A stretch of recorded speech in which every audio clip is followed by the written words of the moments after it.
Senator from Florida. Madam President, yesterday marked 6 months since July 11th, a day when brave Cubans all across that island marched for democracy, cried out for freedom, and sent a clear message that the time was up for the illegitimate communist regime. From Havana to Santa Clara to Santiago de Cuba, the message of Patria y Vida could be heard from the people. Cuban families and demonstrators stood against the revolution's motto of Patria or Muerte, to once again declare that the revolution had failed. That failed resolution promised prosperity and equality for all. But the only equal thing about it was poverty, suffering, and oppression for all. We watched as families gathered outside the headquarters of the Cuban Communist Party to chant, "Cuba isn't yours." Their message was clear. It is a time for a new day of freedom and democracy in Cuba. Instead of listening to the cries of their people, the communist Cuban regime lashed out with violence and the oppression it's used for more than 60 years to silence opposition to its reign. The regime and its thugs kidnapped innocent democracy activists and kept others trapped in their homes. Right now, hundreds of Cubans have been indefinitely detained or unjustly sentenced to prison simply for demanding basic human rights. Some of these protesters are facing prison sentences as long as 30 years. One of them is Jose Daniel Ferrer, the leader of the pro-democracy UNPACO group and a dedicated freedom and human rights activist. Since his detainment, I've had the chance to talk to his family several times. Each time we speak, the stories they tell me are more heartbreaking. Jose Daniel is being tortured by the communist regime in an attempt to end his life. He's suffering from severe headaches, mouth bleeding, malnutrition, cough, and insomnia, all products of the cruel torture and inhumane treatment from the regime.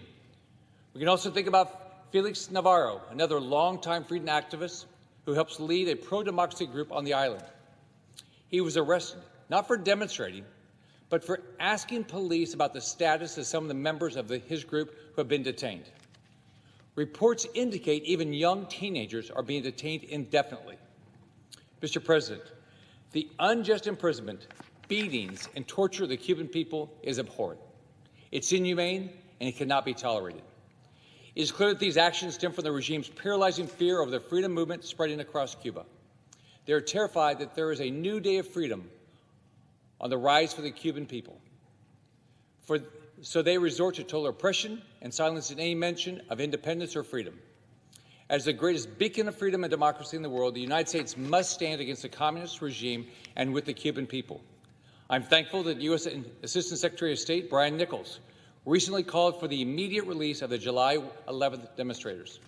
Along with his calls, we need the voices of President Biden and Secretary Blinken. And their calls need to be coupled with action that actually pressures the illegitimate communist regime now. It was only a couple weeks ago when I called the White House to talk about the case of Jose Daniel Ferrer. First time I called, they asked me to leave a message, so I did. When I called the next day, the White House hung up on me. Throughout his entire first year in office, Joe Biden has been shamefully silent about Cuba. Just like he does with Communist China, Biden's strategy on Cuba is to do the bare minimum. Even while the protests were ongoing, he did nothing to alleviate the suffering of the Cuban people. Compare that to the Organization of American States. After I spoke with them a few weeks ago, Secretary General Luis Almagro issued a statement demanding the immediate release of all arbitrarily imprisoned political prisoners.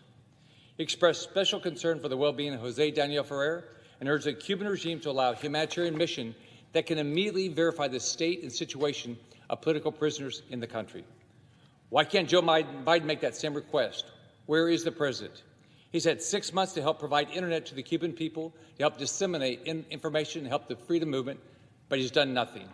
His silence is appeasement, and those of us who love freedom will not simply sit by idly while he refuses to act. As long as the illegitimate communist Cuban regime continues denying the people their freedom, democracy, and basic human rights, I'm going to fight alongside them and demand action.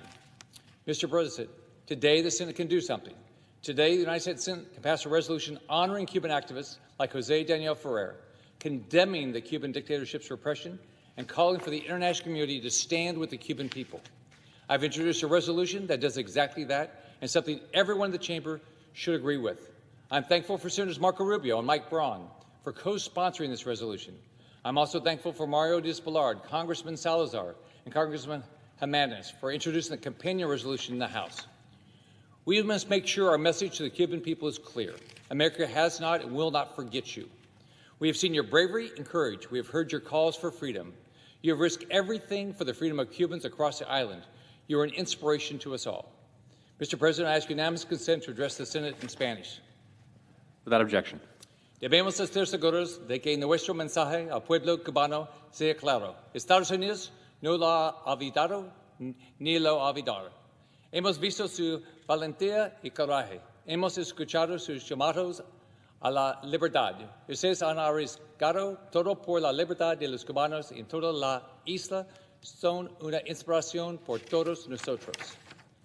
As in legislative session, I ask unanimous consent the Senate proceed to the consideration of Senate Resolution 489, which is at the desk. I further ask that the resolution be agreed to, the preamble be agreed to, and that the motions to reconsider be considered made and laid upon the table with no intervening action or debate. Is there objection?